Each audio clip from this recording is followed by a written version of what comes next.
Hello guys, welcome to my channel. World war one वो पहली जंग थी जिसमें पूरी दुनिया से ममालिक शामिल थे। ये जंग 3 कॉन्टिनेंट्स में लड़ी गई और ये पहली जंग थी जिसमें पहली बार एक बड़े स्केल पर मॉडर्न वेपन्स का इस्तेमाल हुआ। इसलिए इस जंग में होने वाली डिस्ट्रक्शन भी इससे पहले कभी नहीं देखी गई थी। इस जंग में बहुत से शहर, मुल्क और कौमें तबाह बर्बाद हुई और इनमें से कई मुल्कों को कई दिहाइयाँ लगी इस जंग से रिकवर करने के लिए। हम आज से एक सीरीज़ का आगाज़ कर रहे हैं जिसमें वो मुल्क जिनके दरमियान ये जंग हुई, इन मुल्कों के बारे में एक एक करके वीडियोस बनाएंगे कि वर्ल्ड वार वन में कौन कौन से मुल्क शामिल थे और वो क्यों इस जंग में शामिल हुए। बेसिकली इस जंग में दो ग्रुप सामने सामने थे, एक तरफ एलाइड और दूसरी तरफ सेंट्रल पावर्स। हम सबसे पहले इस जंग के सबसे अहम मुल्क जर्मनी पर बात करेंगे कि आखिर जर्मनी क्यों इस जंग में शामिल हुआ। जर्मनी और जर्मनी के क्या मकासद थे इस जंग में शामिल होने के।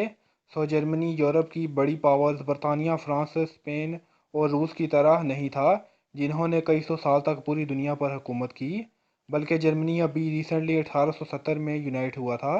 इससे पहले आज जहां जर्मनी है, यहाँ बहुत सी छोटी छोटी रियासतें थी। इन रियासतों की तादाद हज़ारों में थी, इसलिए ये रियासतें आपस में लड़ती रहती थी और बड़ी पावर्स के लिए कोई भी ख़ास मसला पैदा नहीं करती थी। लेकिन 1870 तक जर्मन लोगों में नेशनलिज्म बहुत बढ़ गया था और अब जर्मन लोगों को एक यूनाइटेड जर्मन स्टेट चाहिए थी। और फिर 1870 में वो हिस्टोरिकल दिन आया जब पैलेस ऑफ वर्साइल में ऑटोमन बिस्मार्क ने जर्मनी की यूनिफिकेशन का ऐलान किया और जर्मनी पहली बार यूनिफाई हो गया एक मुल्क में। और यूनिफिकेशन होने के साथ ही जर्मन लोगों में अपनी कौम को एक अजीम कौम बनाने की ख्वाहिश पैदा हुई, क्योंकि जर्मन्स को लगता था कि बरतानिया और फ्रांस की वजह से वो बहुत अरसे तक एक यूनिफाइड स्टेट नहीं बना सके, जबकि बरतानिया और फ्रांस दोनों ही पिछले कई सौ सालों से पूरी दुनिया पर अपनी बड़ी एम्पायर्स बनाए हुए थे। इसलिए वो भी ऐसी ही बड़ी एम्पायर बनाना चाहते थे। लेकिन जहाँ जर्मनी एक बड़ी एम्पायर बनाना चाहता था, वहाँ बरतानिया, फ्रांस और इवन रूस ये नहीं चाहते थे कि जर्मनी एक बड़ी एम्पायर बनाए, क्योंकि तब की दुनिया में आलमोस्ट सभी मेजर एरियाज़ पर बरतानिया और फ्रांस का कंट्रोल था। जैसे कि बरसगीर में ब्रिटिश राज, मिडल ईस्ट में ब्रिटिश और ऑटमन्स, साउथ चाइना सी में ब्रिटिश, फ्रांस और हॉलैंड, अफ्रीका में भी ज़्यादातर इलाका बरतानिया और फ्रांस के पास था। जबकि यूरोप की मेजर पावर था फ्रांस, जो यूरोपियन मामलात को कंट्रोल करता था।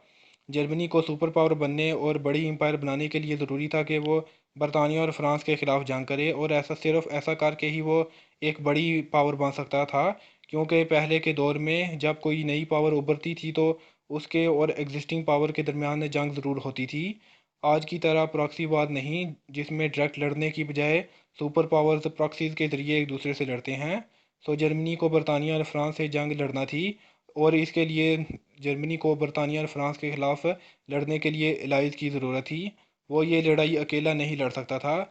लेकिन यूरोप में किसी भी मुल्क के साथ जर्मनी के अच्छे ताल्लुकात नहीं थे। लेकिन चूँकि जर्मनी को एक एलाई की ज़रूरत थी, इसलिए जनरल ऑटो वन बिस्मार्क ने ऑस्ट्रिया हंगरी के साथ दोस्ती बढ़ाना शुरू की। ऑस्ट्रिया हंगरी यूरोप की एक बहुत बड़ी पावर थी तब, और ऑस्ट्रिया हंगरी भी अपनी एम्पायर को फैलाना चाहती थी।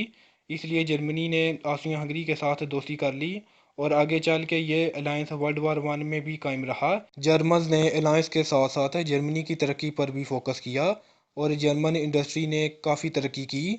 जर्मन इकॉनमी भी काफ़ी मजबूत हो गई। जर्मनी को एक और बड़े इत्तेहादी की ज़रूरत थी, और इसको एक मुल्क मिला भी जिसके साथ जर्मनी इत्तेहाद कर सकता था, वो थी ऑटमन एम्पायर।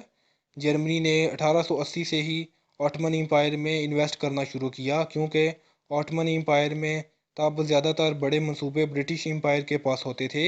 इसलिए जर्मनी ब्रिटिश एम्पायर को रिप्लेस करना चाहता था, क्योंकि बरतानिया ने ऑटमन एम्पायर में काम करके ऑटमन एम्पायर में अपना इन्फ्लुएंस कायम किया हुआ था।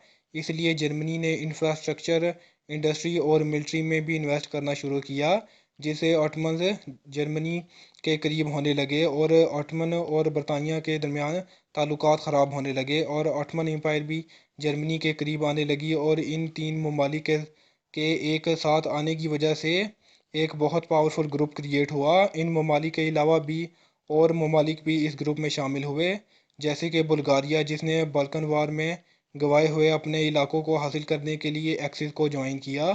इन ममालिक के आने की वजह से जर्मनी को काफ़ी ताकत मिली और जर्मनी 20वीं सदी के शुरू में एक बड़ी जंग के लिए तैयार होने लगा। और फिर 1914 का वो वक्त आया जब जर्मनी वर्ल्ड वार वन में शामिल हुआ और फ्रांस पर हमला कर दिया। तो हमने इस वीडियो में देखा कि कैसे जर्मनी वर्ल्ड वार वन में शामिल हुआ, और हम अगली वीडियो में वर्ल्ड वार वन में शामिल एक और एक्सिस ग्रुप के मुल्क पर बात करेंगे। सो अगर आपने इस चैनल को सब्सक्राइब नहीं किया तो कर दे, ताकि आपको आगे आने वाली वीडियोज़ की नोटिफिकेशन जल्दी से मिलते रहें। सो मिलते हैं अगली वीडियो में, एंड थैंक्स फॉर वॉचिंग।